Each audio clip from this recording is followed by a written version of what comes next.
Hello friends, सभी को मेरा नमस्ते। आज हम पढ़ेंगे नीति कवि भर्तृहरि। चलिए शुरू करते हैं। प्रश्न नंबर 1, मुक्तक काव्य के प्रथम कवि कौन माने जाते हैं?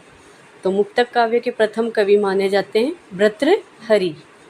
प्रश्न नंबर 2, भर्तृहरि किसके भाई थे? तो भर्तृहरि विक्रम संवत के प्रवर्तक विक्रमादित्य के बड़े भाई थे। यानी गंधर्वसेन के 2 संतान में पहली पत्नी से जो संतान थी वो भर्तृहरि थी और दूसरी पत्नी से संतान थी वो विक्रमादित्य। यानी ये आपस में सौतेले भाई थे।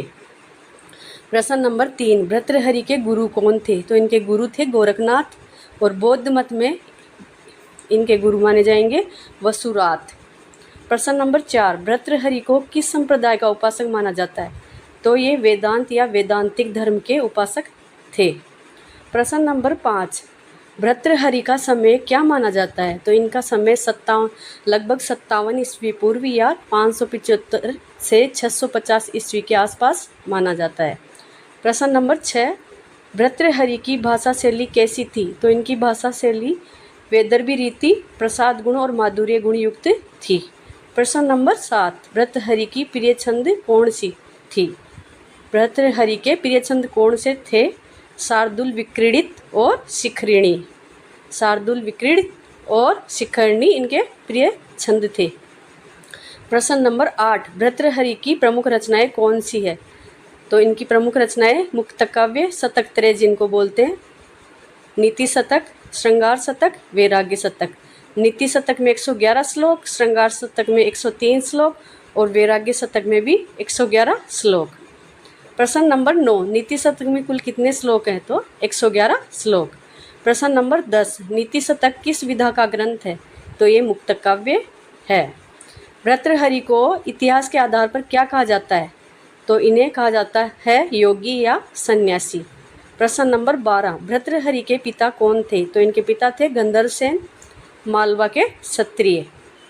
प्रश्न नंबर 13, भर्तृहरि और विक्रमादित्य को शिक्षा किसने दिलवाई? तो इनको शिक्षा दिलवाई धारा नरेश ने।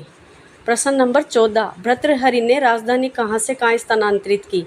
तो इन्होंने राजधानी स्थानांतरित की धारा नगरी से उज्जैन। प्रश्न नंबर 15, भर्तृहरि की पत्नी का नाम क्या था? तो इनकी पत्नी का नाम था पद्माक्षी या अनंगसेना। प्रश्न नंबर 16, भर्तृहरि की दूसरी पत्नी कौन थी?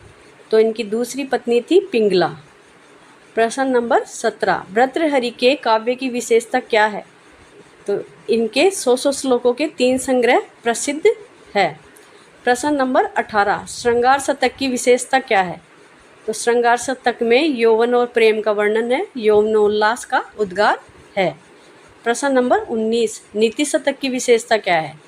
तो इसमें अर्थांतरन्यास अलंकार का प्रयोग, वैदर्भी रीति और व्यवहारिक उपदेशों का भंडार है। प्रश्न नंबर 20, वैराग्य शतक की विशेषता क्या है? तो वैराग्य शतक में स्त्रियों को क्या माना गया है? हे माना गया है और इसे सर्वोत्तम कृति माना जाता है। तो भर्तृहरि की सर्वोत्तम कृति कौन सी मानी जाएगी? वैराग्य शतक। फिर है प्रश्न नंबर 21, भर्तृहरि के तीनों शतक किस नाम से प्रसिद्ध है? तो इनके जो तीनों शतक है, श्रृंगार शतक, नीति शतक, वैराग्य शतक, ये शतक त्रय के नाम से प्रसिद्ध है। प्रश्न नंबर 22, भर्तृहरि की व्याकरण संबंधी रचना कौन सी है? तो इनकी व्याकरण संबंधी रचना का नाम है वाक्यपदीय। इनकी व्याकरण संबंधी रचना है। प्रश्न नंबर 23, वाक्यपदीय में क्या माना गया है? तो वाक्यपदीय में शब्द को ब्रह्म स्वरूप माना गया है। प्रश्न नंबर 24, इत सिंह के कथन के आधार पर भर्तृहरि को क्या कहा जाता है? तो इत सिंह के कथन के आधार पर भर्तृहरि को कहा जाता है बौद्ध। आज का अंतिम प्रश्न है प्रश्न नंबर 25, भर्तृहरि की प्रथम कृति कौन सी है? तो भर्तृहरि की प्रथम कृति मानी जाती है श्रृंगार शतक।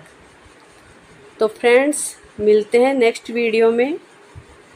संस्कृत साहित्य से संबंधित महत्वपूर्ण प्रश्न प्राप्त करने के लिए प्लीज़ चैनल को सब्सक्राइब जरूर करें और वीडियो को लाइक शेयर करें। धन्यवाद।